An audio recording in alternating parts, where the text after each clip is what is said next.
If you're a music artist, you're probably tired of hearing all of the social media gurus tell you which hook to use and how to become an influencer, only for it to lead to you getting low views and no new listeners on your song. And you want to know something I've noticed with all of these gurus? None of them actually shoot content for music artists. And after being hired to produce content for some of the biggest music artists in the world, along with dozens of other independent artists, and attracting over 40 million plus views for myself and for my clients, I've learned something along this journey. There is no hack or magic ladder to success that's going to get you a million views or a million streams on your song. What actually works is strategy, consistency, and treating your social media like a TV show instead of a highlight reel. See, fans don't come back for the same episode over and over again. They come back because they don't know what's going to happen next. Because if you're only posting lip sync videos or using the same format on repeat, you're not building a show, you're just repeating a rerun that they've already seen before. So I put together a real breakdown of 6 content formats that I've personally seen work with my music artist clients, breaking down how they work, why they work, and how you can implement them into your content today without needing somebody like me. So if you got a couple minutes, let's dive into it. Let's jump straight into it. You're going to be learning about performance content, behind the scenes, storytelling and talking head, documentary and recaps, personality and trends, and educational and opinion styles of content. But first, I want you to start thinking and understand this and ask yourself this. Is your social media right now, where it stands today, is it a highlight reel or is it more of a TV show? See, every piece of content that you post is an episode to your show. Each episode, in my opinion, should be different. We're going to get right into the first type of content, which everyone is, mainly familiar with, and that is performance content. These are your lip syncs, your high quality performance where it's just you and the camera singing the verse chorus. You've all done it. You've all done a performance content style at some point in the past, and these video examples, most of these are from clients and work that I've done. I'll try to distinguish which ones are which, but this is my shots, my work right here with my client Austin. These videos, I have them muted because this is going to live on YouTube, so the audio doesn't really matter to you. I'll be walking you through it, breaking down everything.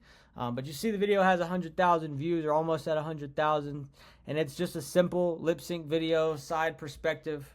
You've probably done something similar. This is another type of performance content, and if you're not playing shows just yet, you might not be able to get these styles, but it's just something to think of as you're moving up and moving through the reins of becoming a music artist. But this is a good one. It's just a fan interaction video of them singing the song, and then it cuts back. I did not shoot this one. I want to clarify. This one is Max McCowan. He's a talented artist and really great visuals. I love their content. You see, this is almost at 1 million. Think of them, if you're rolling out 30 videos in a month, one every single day, or whatever the number is, this style, this format, it should take up around 40% of the whole umbrella of content. So if you're rolling out 30, then maybe this is just a fraction of the content that you're putting out, and then we'll get into how to mix those in here in a few minutes. But most of the artists that book me to work with them, if I'm coming on for the first time, that's the first thing I look for, and that is, okay, what percentage of performance content is taking up your social media? And a lot of the times it's around 75 to 80%. This is with my boy Austin. This is shot by me. You see 808,000 views right here. Again, just another lip sync performance style. Find location, be like, oh, that looks cool, let's park right there and pop out, and I'll play the song. You go stand over there, verse, chorus, we're out of here. Like, it can be that simple. I don't think you need help with understanding performance content. There are ways that you can make those types of videos perform a little bit better, such as implementing your on-screen text, really invite worlds into the video just with the text that's on screen. And if you want more help with that, feel free to reach out to me, and I'd love to go in depth more on like how you can create worlds with that, or create cohort groups, I should say. And there's so many different ways on-screen text can be implemented into that style of content to help it perform more. Nothing I hate more than seeing one of my videos, like say I'm just shooting and editing and someone else is distributing and posting. nothing I hate more than making a really great video and knowing like, okay, this on text would be really great, and like giving advice to do that and it doesn't get used, because that might be the difference in a couple 100,000 views when we really get down to the nitty gritty.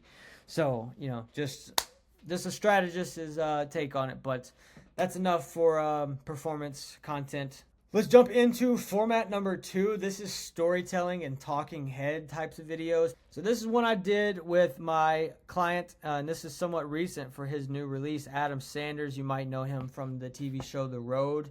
So what we did here with this day, it was just a content day. We went out and shot 2 different locations. We did rent one of them, and one of them was natural location. And we just went out and got 30 pieces of content this day, but this specific one is B-roll mixed in with him talking about the song and talking about what it means to him. It's a song about him and his brother. Think of it as different ways. It's not just throwing out lip syncing. This is really inviting people in to that world that you're building around the song.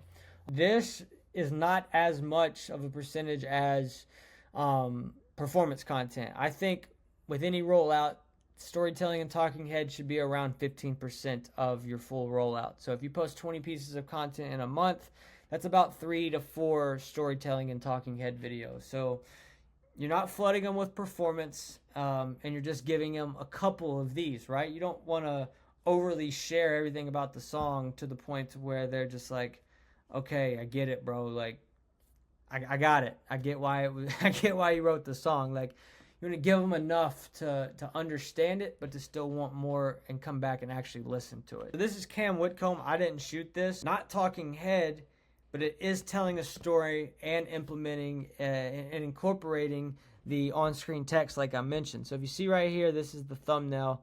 It says, "I'd rather say I'm fine 1,000 times than tell you how I actually feel." His little backflip that he's about to do right here is amazing. But it's not the reason why this video has 14.6 million views. It's because that text right there, "I'd rather say I'm fine 1,000 times than tell you how I actually feel." That's freaking relatable, bro. That creates a world. That creates a world around this song. It defines a cohort group of people. Those first few seconds in the video, when you're watching, you know how fast we scroll. You're just as bad about it as I am. Yeah, when you're swiping through, you're scrolling fast, but this on-screen text is what hooks you in. That's the written text. And then there's a visual, or that's the written hook, I should say. And then there's a visual hook with Cam with his shirt off. First of all, they'll be like, "Oh, wait, what?" And then they're reading that. And then dude does a backflip, and then it immediately cuts into a concert of his singing. Make the pieces, make them digestible. Okay, well, I could go out in my backyard and I could write something really relatable, just like he did right there, that could hit people. It doesn't have to be at the show or on the red carpet like he's doing right there. Just take the different metrics of the content and start thinking about how you can apply those to your brand immediately. All right, format number 3, day in the life and behind the scenes. Especially in today's time, fans love feeling like they're inside the artist's world. People want to feel like it's real, like they're in the environment. They want to immerse themselves in your world, and this style is where you let them. All right, this is a piece that I shot for my boy Paxton P, up-and-coming artist. We're doing a bunch of stuff, so we made a whole behind-the-scenes vlog, and we're highlighting so much. We're inviting people in, his fans, new people that have never even heard of him, into the whole experience, not just the show. Sometimes it's polished, sometimes it's a little less polished, but I think that if you're doing a full rollout, this should be anywhere from 15 to 20% of the full rollout. So if you're posting 20 pieces of content, this is about, again, 3 to 4 of those make up of the content. I really like this one. This is a good example of behind the scenes. I didn't shoot this one, but this is just, again, inviting them in. You see what they're doing. Bro said this, there's no way this is real life, and then it transitions into the high quality, and that's the hook, right? But sometimes all you have is those first 3 to 5 seconds to hook people in, and it's getting shorter and shorter as our attention spans become shorter and shorter. So, you want to hook them in as fast as you can, and sometimes just showing the behind the scenes moment like this is all you need to do. Another one that I didn't shoot, but this is Miles Smith, absolutely crushing it. It can be simple like this. It doesn't have to be a videographer with a full camera. It can be a videographer with an iPhone, or and someone who understands what might actually perform on social media. You know, me 5 years ago, when I was just getting started out on the road, I would have shot this whole moment. If I was there being a videographer, I didn't shoot any of this, but if I was there 5 years ago as a videographer for Miles Smith, I would have had my camera, my big cinema camera rolling the whole time, and I would have only been thinking, okay, this is going into the main recap. I wouldn't have been thinking, oh, this is an organic style video that could be a behind the scenes moment that we could post as soon as we walk out of here and get back on the bus or in the van, and it might blow up, you know. So there's so many different kinds of content and so many different ways you can turn moments into each type of content. All right, format number 4 is trend and personality content. I think this is where you can really build a connection with your audience. They can find you through these other formats, but I think this is where they really relate with you as an artist the most. This is another one I did with my boy Austin. We did the Snapchat text filter trend, and right now at the time of recording, this is really in. You see this perform pretty well, 144,000, really good for his account.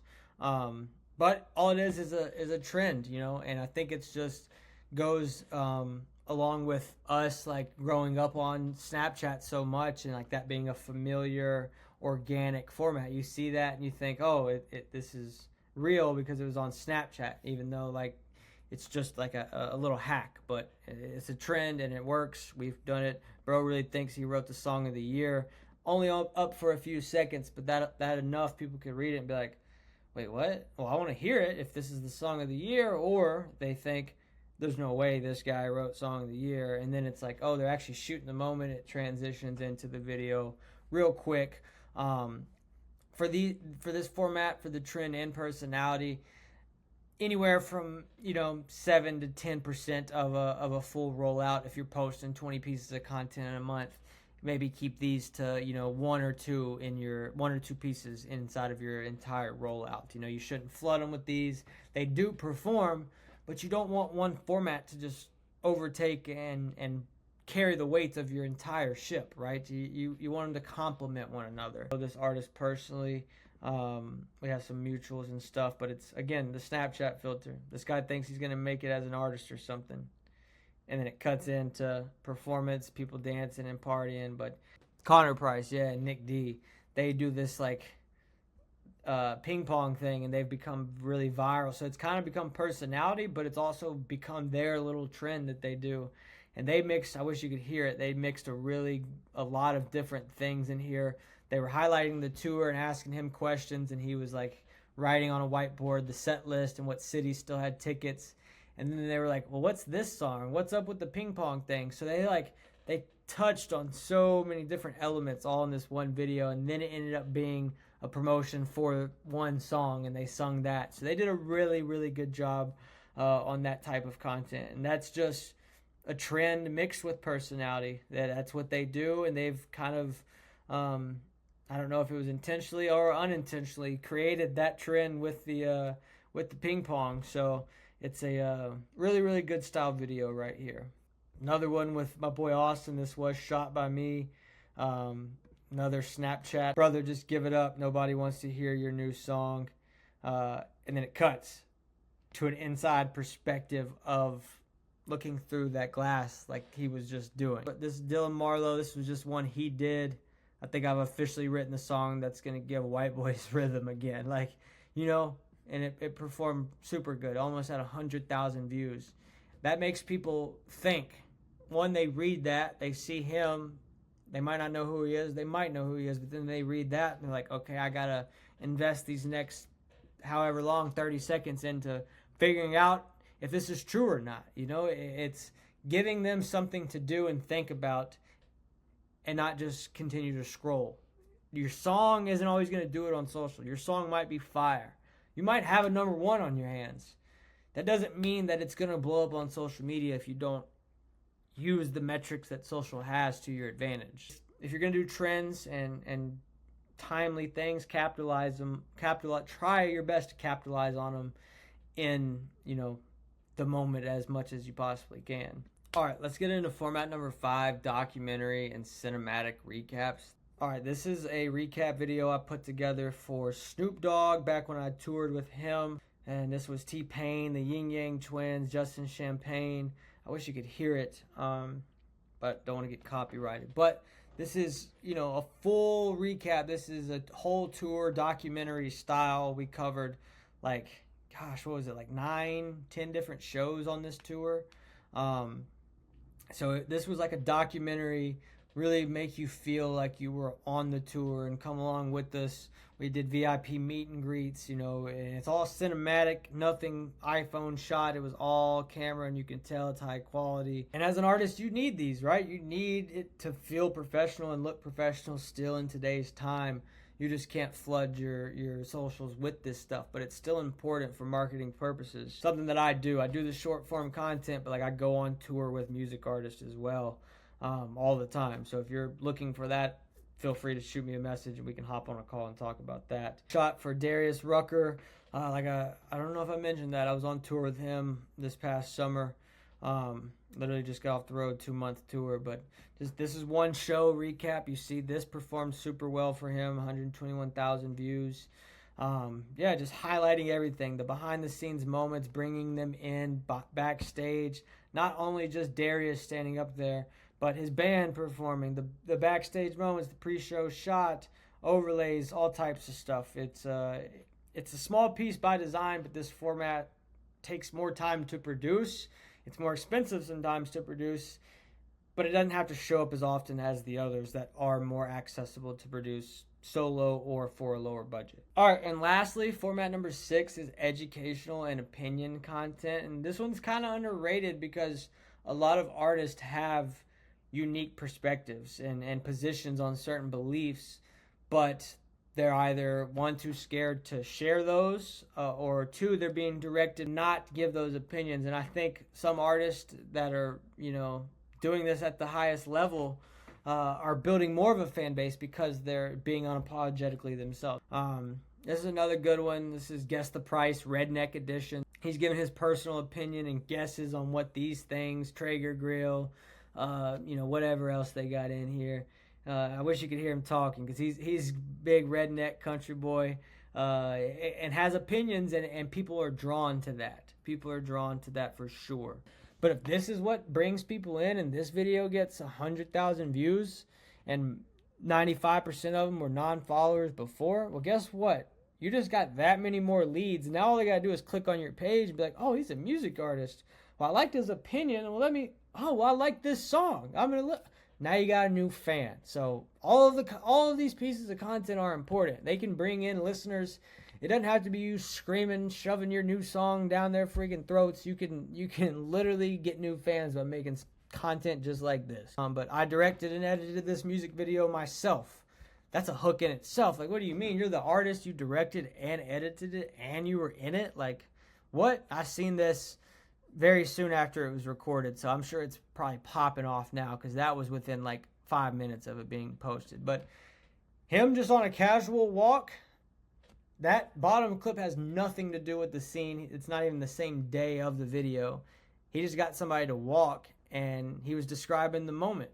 And then overlaid that, and that's a great way to inform people, to bring people in, and to let them know how that was made. It creates a world around that music video, that song, and it gives backstory and information on how it all came together. And I think he does a really great job, and this is I'm sitting here recording this okay, I got to go do this yesterday. So, guys, these formats, they're not random. When done consistently and strategically, they become a show that lives on your social media page. I want you to think about right now which of those formats that we just went over is your rollout missing. Which one? It's probably not performance because that's the one that's most overly used. It might be documentary and behind the scenes because maybe you're not playing enough shows that you feel like you can really show off and bring people in. Or maybe it's the storytelling. Maybe you're not just taking your phone out and pressing record and talking to your fans and your audience enough. Regardless of which one it is, you can still take all of these formats that I just gave you and start using those today. Now, I'm not going to pretend that you need me to do this because you don't. This can be done without a videographer. But if you'd rather not carry all of it yourself and worry about the shooting, the editing, the song itself, the posting, and the strategy that goes into it, and you want a second set of eyes from a professional videographer and content strategist on your next rollout, I'm going to leave a button right here. Just click on that button, book with me, and yeah, we'll talk soon. Appreciate you guys being here. Hopefully this gets you going in the right direction.